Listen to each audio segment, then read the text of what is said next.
This is The Resilient Life, where we believe that every human will struggle in this life. Our challenge is to struggle well. I'm Ryan Mannion. I lost my brother to war, my mom to cancer, and I'm the daughter of a retired Marine. I'm also a wife, mom, author, and president of one of the nation's leading veteran service organizations. Join me and some incredible guests as we explore the value of struggling well through life's inevitable challenges. Welcome to The Resilient Life. We are so excited to bring you our first guest on the Resilient Life podcast. Make sure that you like and subscribe to hear all of our content as soon as it hits. And today we are so happy to announce our first guest, Alex Gorsky, the chairman of the board and chief executive officer for Johnson & Johnson. I want to start with just a little bit from his background. Under Alex's leadership, Johnson & Johnson continues to be one of the world's most exceptional corporations and is currently the #1 pharmaceutical company on Fortune magazine's list of the world's most admired companies.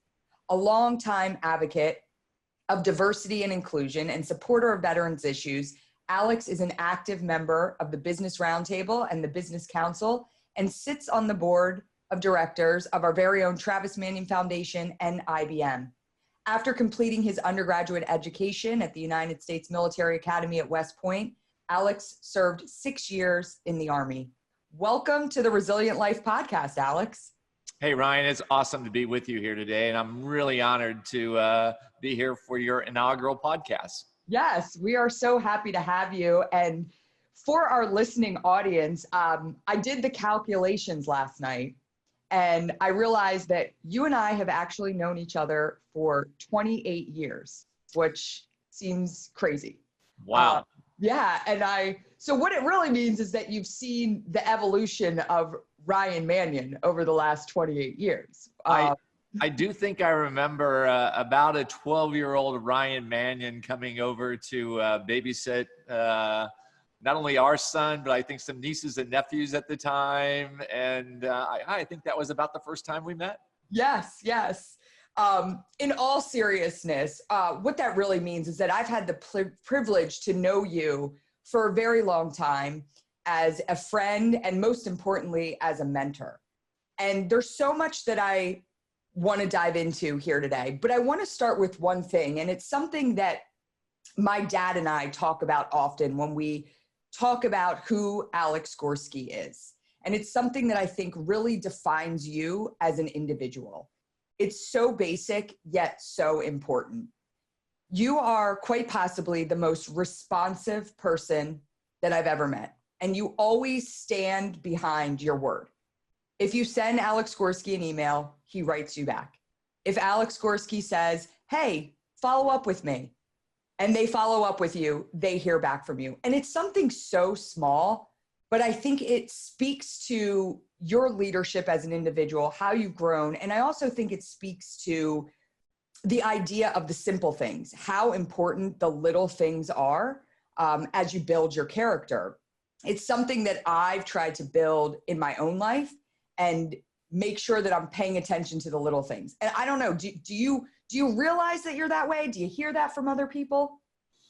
Well, Ryan, again, thank you very much. And I got to tell you, it's been incredibly rewarding for me over these past 20 some years, watching you develop as a leader, watch the Travis Manion Foundation just explode into, such an incredibly meaningful and impactful organization. I couldn't be prouder of having, been part of that in some small way and continue to be so today. So really being able to have this conversation is just a great way to, continue to share that.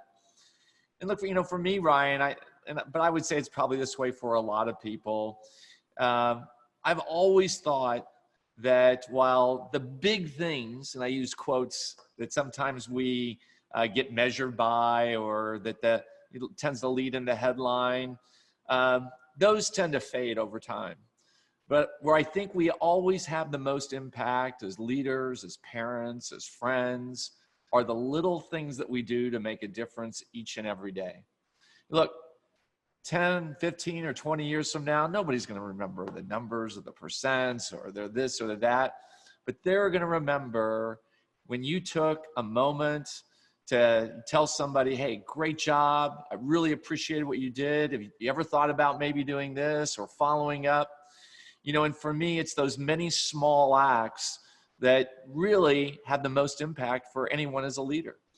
And look, and even in getting back to somebody, I remember what it was like, to be a sales representative. I remember what it was like when I was, first lieutenant. You'd write a memo or you'd send something forward, and you wouldn't hear back from anybody. You just wanted to say, hey, do I matter? Or just acknowledge that I exist out there. And what I found is that when people send something to me, I realize that because of my role and position, they've usually put a lot of effort and time and thinking into it, maybe even spell checked it a couple times. And, when they push that button, when they hear back, it's just an acknowledgement that, yes, I matter, he cares. And that is so important, I think, in the tone that you can set in an organization and I think the impact that you can ultimately have. So I always try to do that. And I do take pride in it. Sometimes I'm better than others, given the volume of emails and the things that I deal with on a daily basis. But I think it's so important to let people know that, yes, you do matter and I care and I'm going to follow up with you. I love it. And I couldn't agree more. So I can't tell you, aside personally, how exciting it is to be sitting down with the CEO of Johnson & Johnson during this challenging time in our country, in our world, frankly. And you are so uniquely positioned as the leader of our country's response to COVID. Can you speak to us about that a little bit and address the vaccine specifically and J&J's role with that? Sure. But let me first say that, Ryan, I could never have imagined, certainly when I was in the military and getting ready to start with Johnson & Johnson, that I would ever find myself not only in this role, but leading the company at a time, where we're facing perhaps the greatest pandemic that the world has ever faced in terms of number of people, impacted. Perhaps one of the most impactful times regarding the state of the economy around the world, or frankly, even more broadly, society. And it's something that, on one hand, is quite daunting and quite challenging, and certainly humbling. But on the other hand, I recognize that there's probably never been a more important time for a company like Johnson & Johnson and for leaders across our organization to really make a difference for people, for patients, for families around the world. And look, like many people, I can remember late December, early January, first hearing about the possibility of the COVID-19 virus. And being in a company that has a very significant presence in infectious disease and has worked in areas such as HIV, Ebola, tuberculosis, and other areas, we were familiar with some of the previous potential pandemics, like the SARS virus. And very early on, our scientists began having some discussions. And I remember very clearly in mid-January, when we received the first report that basically outlined some of the sequencing information regarding the DNA and the genotype of the COVID-19 virus. And we had been working in the vaccines area for about a decade. And, we had some wins. We had some areas, frankly, that didn't turn out the way that we wanted. But we had some really good core technologies that we had applied in other areas that I had mentioned, like Ebola in Africa and even an HIV vaccine that's currently under development. And so our scientists, knowing the potential threat of something like a COVID-19, and knowing that we in fact had some technologies and vaccines that we could combine, began quickly working, and literally within a matter of weeks, they were able to put together some of the first, what we call candidates, to be investigated to see if they may actually work in animal models and in humans. And that's what they began doing right away. And it was by February, we knew that we had a realistic opportunity and chance to produce a vaccine that was safe, that was effective, and that was at scale, to really make a difference around the world. So when you speak to that, what sort of leadership approach have you taken, not just during this time, but within your company? 135,000 people across the world. Everyone is spread out, and we're in this crucial time.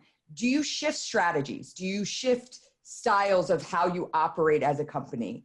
How does that all work? Well, look, I think as a leader, you always have got to be flexible. You've always got to be agile in adjusting your leadership style for the situation. I mean, I think the days of saying, well, this is the way that I'm going to approach it, regardless, you're not going to be very effective. Frankly, if your feet are in stone, and your head will be in as well.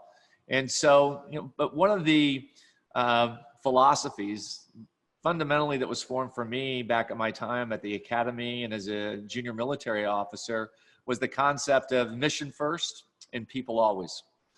And that's exactly the kind of approach we took here, is that we knew very early on at this outbreak that we had a mission, and it was primarily to ensure that the patients, the consumers, the surgeons and doctors, nurses around the world who depend on our pharmaceutical products, our devices, our consumer products, that they could continue to count on us. And in fact, very early on in the pandemic, we saw demand for Tylenol go through the roof as people were stockpiling and preparing for the worst. We saw the same happen with some of our pharmaceutical medications as people were, you might say, stuffing the pantry to ensure that they and their family, would be protected. And so that was mission one. After that, of course, it was making sure that we were doing everything we could to accelerate the development of vaccines that I mentioned earlier. In this case, a vaccine would normally take 5 or perhaps 7 years to go through the early discovery and development process. And in a matter of weeks, our scientists were able to take this platform. So think of it almost as a common cold virus that we had used in some other vaccines.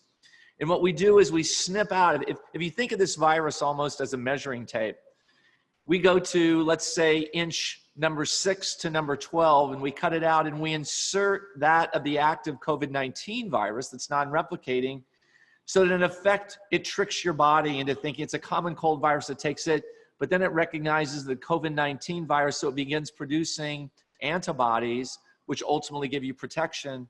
They were doing that within a matter of weeks. It's amazing technology. It's biology, it's chemistry. And then, of course, in this case, it also takes engineering, because you've got to start scaling up the production and the manufacturing to have enough vaccine that would actually make a difference. And that's a bit like what I would call, think of making sourdough bread. And it's that initial batch that you're going to make. Well, we've got to make not only that first loaf, but we've got to make 1 billion loaves. In doing the technology transfer, ensuring high quality compliance at every single step along the way is critical, again, to getting a safe, effective vaccine available at scale. And so our scientists and our researchers began doing that. But as we all know, none of those things can happen if you don't have incredibly committed, bright, engaged employees who actually make that happen. And so while doing those things, we had to say, look, what steps should we be taking to protect our own employees? How can we ensure that they're safe? And look, throughout this entire pandemic now for almost 5 or 6 months, while we have about 150,000 employees, almost a third of them have continued to work every day. They're going into the factory to, make that monoclonal antibody, to make that next knee, to make that next Band-Aid or batch of Tylenol, or they're going into our laboratories, conducting those trials, doing the assays, so that we can ensure that the development of our medication continues. So making sure that, they felt that they were safe, that we were going to take care of them, making sure that we were providing them with the tools that they needed, making sure that our employees who had to work from home had the resources, had video, had audio, and were connected, making sure that we were communicating. Another major premise of mine in leadership is you got to communicate, communicate, and communicate. And more than ever, people today want authentic, real-time talk, discussion. They don't just want a talking head. They don't just want to read an email. They just don't want to hear the business speak, but they want to hear really what's on your mind. And so that's something else that we tried to do. So really it's mission first, it's people always. It's making sure that we are getting everything out there to take care of patients and consumers who are depending on us while working on a vaccine, and making sure that our employees had all the tools, the support, and frankly, they knew that we had their back and we're going to take care of them through this very challenging time. I love that. Mission first, people always. And I think that also speaks to some of the qualities that you possess. I was actually listening to you and General McChrystal did a talk a few weeks ago. And there was something that you said during that talk that I loved. You talked about your leadership style, and I'm paraphrasing, but you said something about this idea of, you know, my success is the sum of all parts. It's all of these people. And it's so true for any organization that you're only as great as the people that you're with, and the people that support what you're doing. And I think that that's so important. And I wonder, where did you learn that? Was that once you got to Johnson & Johnson, or was that back in your military career? Was that your time at West Point, or was it learned before that? Where did you start to learn this idea of how important the people that are around you are in accomplishing a mission? Well, you know, what I would say, Ryan, is that I think who we are as leaders fundamentally is who we are as people. And, you know, sometimes we have this ideal in our mind that, you know, we go to work or we put on our uniform and we walk out and suddenly we become somebody else, and immediately we're the, you know, lights go on, music plays, and, you know, you're a leader. And I don't buy that. I buy it's who we are as a person. And for me, frankly, it was growing up one of 6 children in a family, and having older brothers and sisters that, you know, were going to hold me accountable and teach me, and having younger brothers that looked up to me and, you know, expected me to take care of them in certain times. It was my parents, you know, providing an environment where they gave us a ton of responsibility. And frankly, they let us fall down from time to time and make a mistake.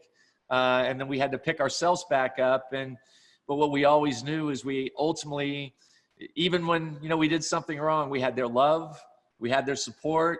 You know, we knew that we were going to have to face them, but that, you know, they were there to you know, take care of us. And so a lot of those fundamental values, those fundamental approaches, I try to take in my job today. And look, in a company like Johnson & Johnson, where we have 3 of the largest sector organizations in pharmaceuticals and devices and consumer. If you look at our global footprint, the number of countries that we're in around the world, our products, our services touch probably between 1 billion and 1.5 billion people every day around the world. There is no way you can do that as one person.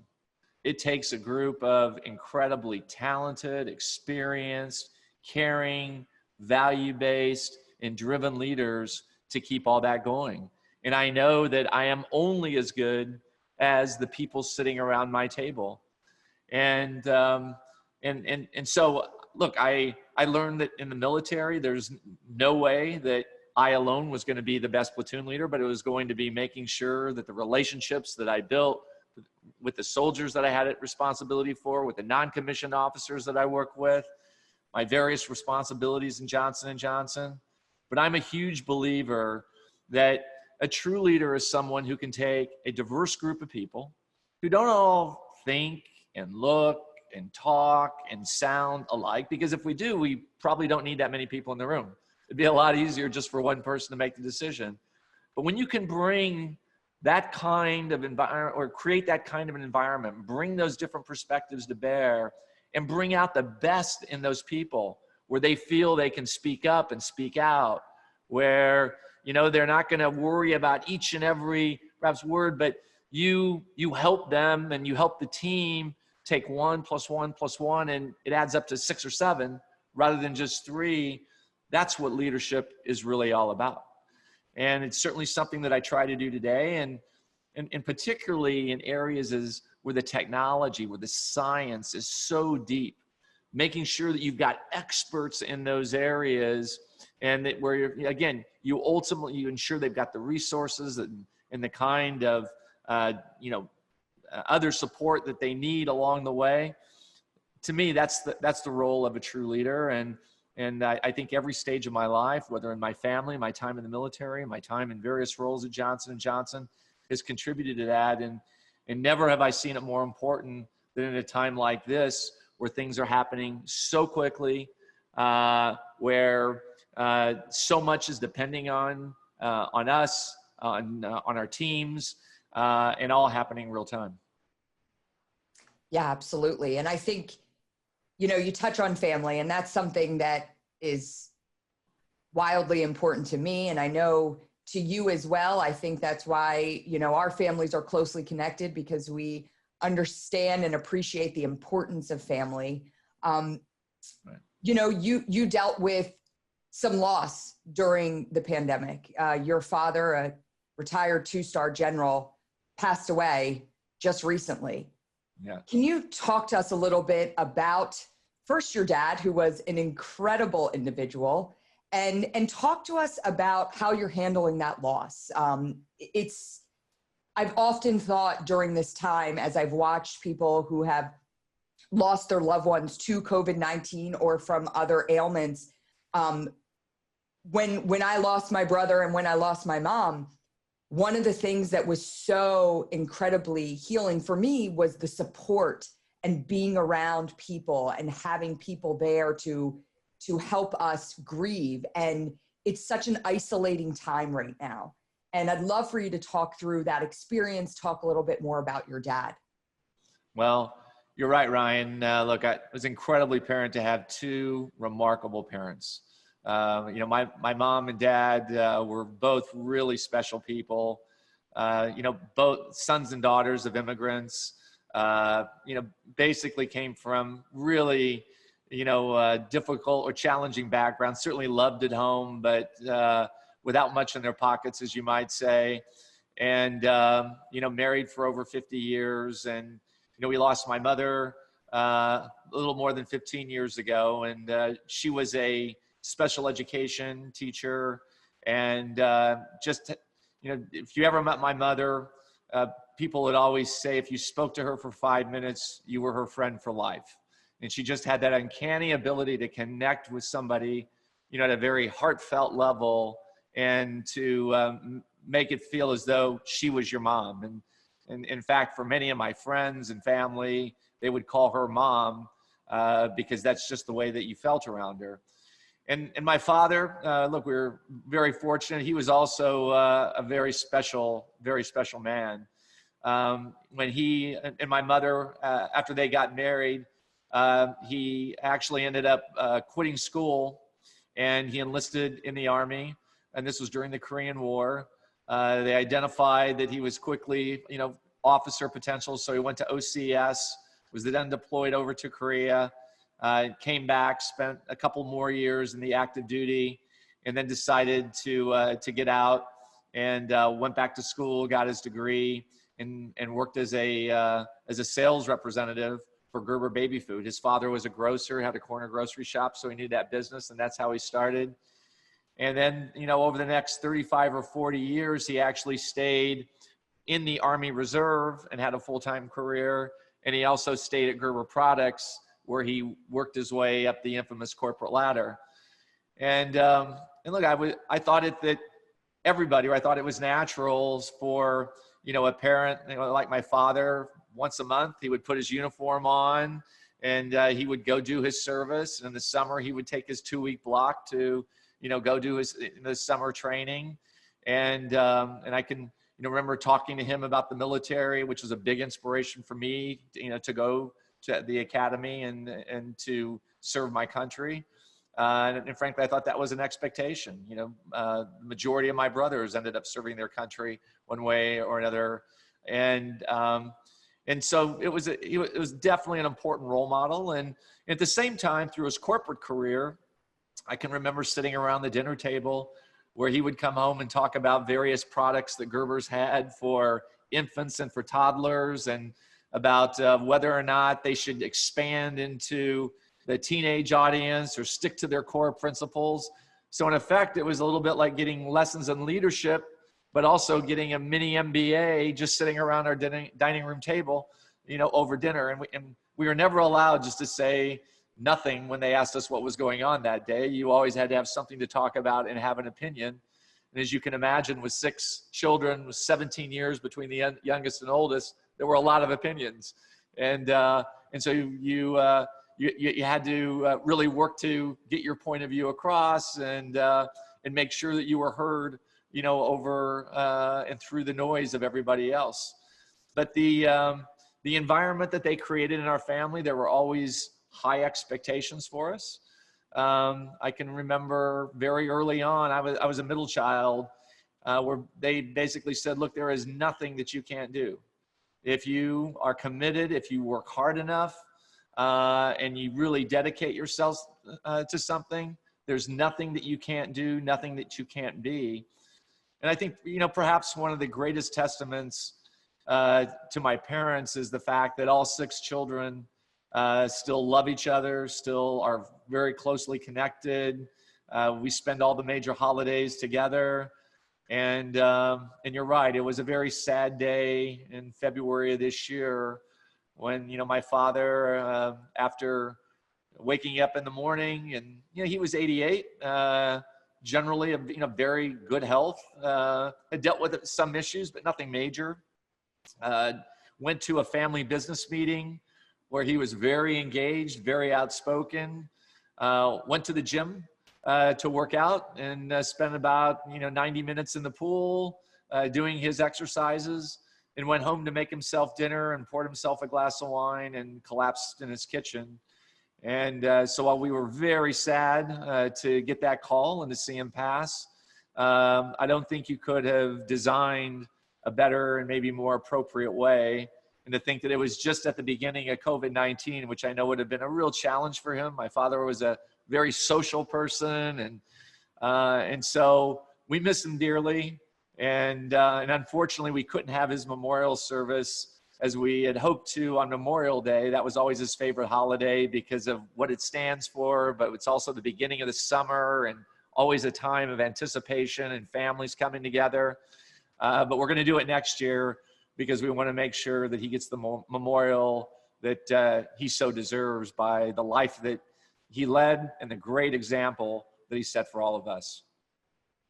Yes, your dad was, I only met him a few times, but he was an incredible character and so full of life. And I love how you're not saying it didn't happen. You're saying it's going to happen next Memorial Day. And I love that that was his favorite holiday. And that kind of leads me into some other stuff that I want to talk about.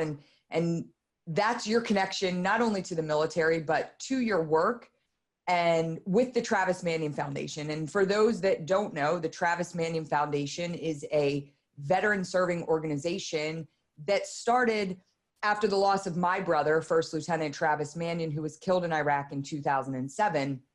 Alex knew Travis.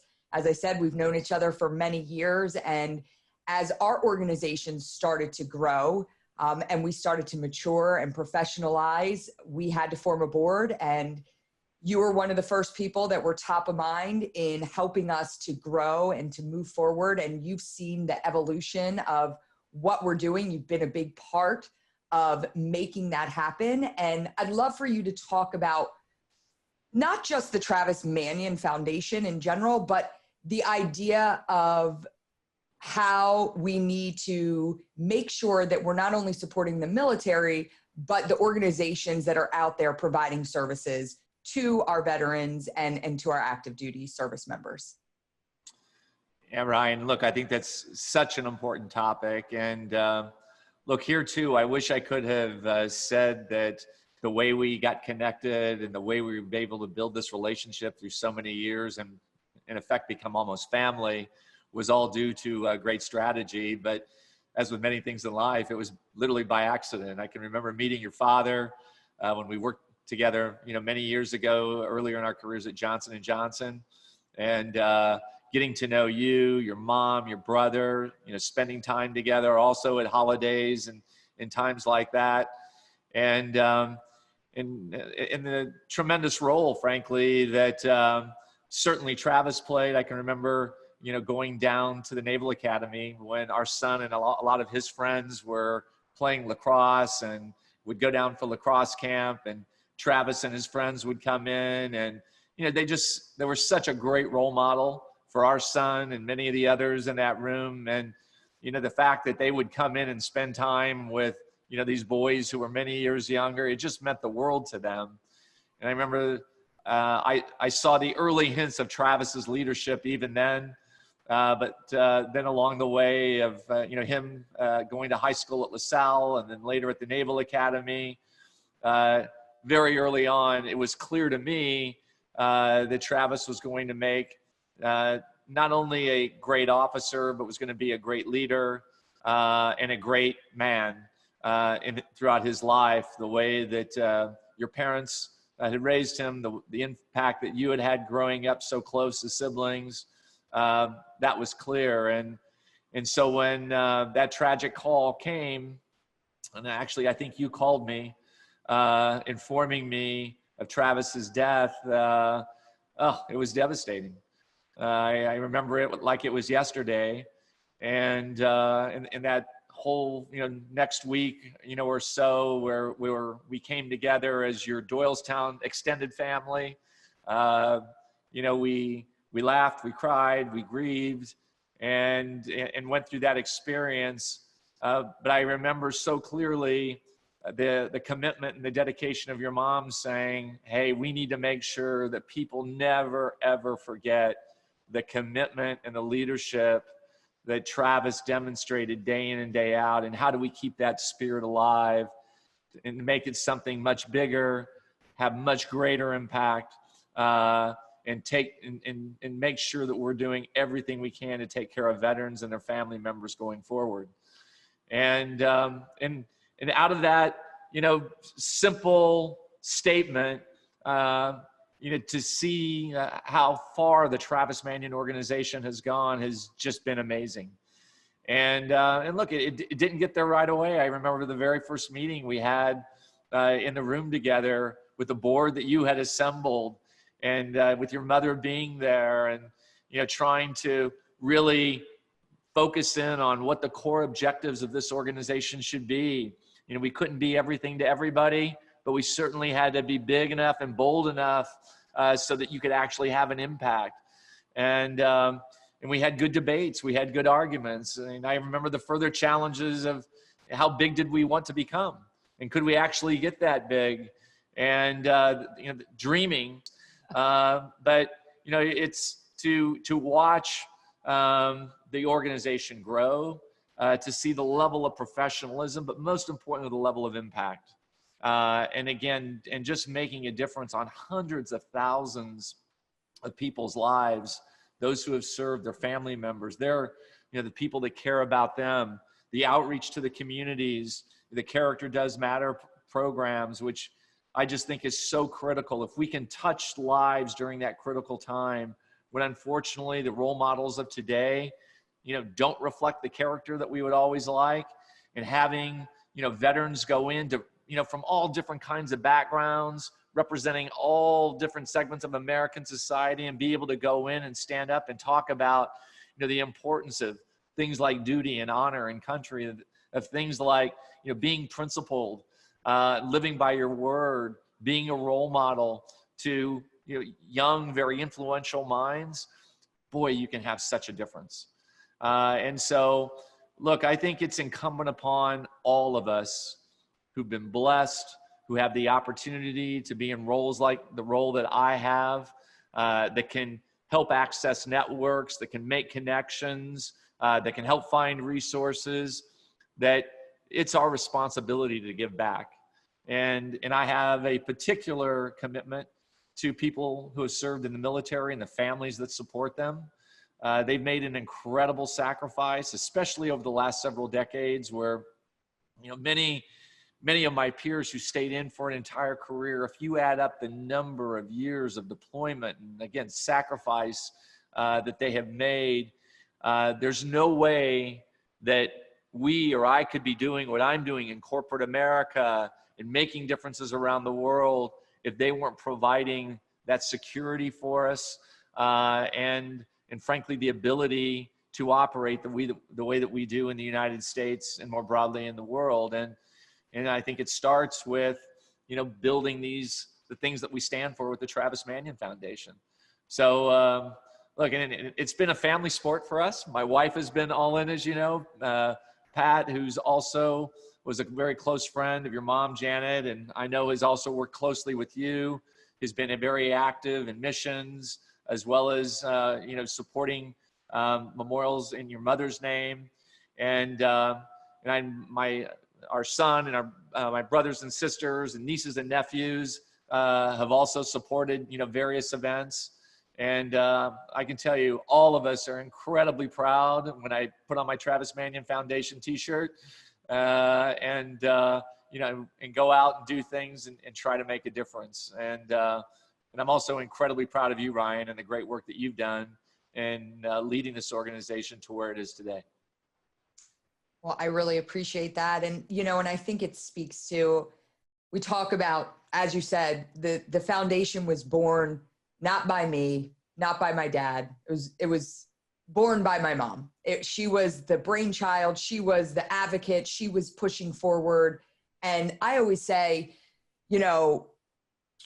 this was a labor of love for her, but she had a mission and she had a passion and she had a desire to make something happen. And when people will turn to my dad and I and say, oh, great job in everything you've done with the Travis Manion Foundation, we jumped on the bandwagon after my mom had already put those pieces into place. And she really took something, and she took this idea of how you not only create the legacy for one individual, but that Travis's name represents this generation of men and women who have gone out to serve and who come back still wanting to serve. And so everything we do at the foundation is about providing them those opportunities to keep serving. But the whole idea is that it was a family memorial fund. It was extended family and friends that made us, when people talk about, well, how did you do it? Did you get put a strategic plan together on how you were going to start the foundation? And it's just like you said, no, we sat around, we talked about our passions, we talked about what we wanted to do and how we wanted to make a difference. And then we organically went out there and we did it. And I think that's the beauty of what we encompass as an organization. And I love that those are our roots, that we came not with this idea of prescribed of we are going to do this and we are going to grow this big and this is how we're going to do it. At first, it was just like, it was passion. It was just all passion from all of us. And I love that.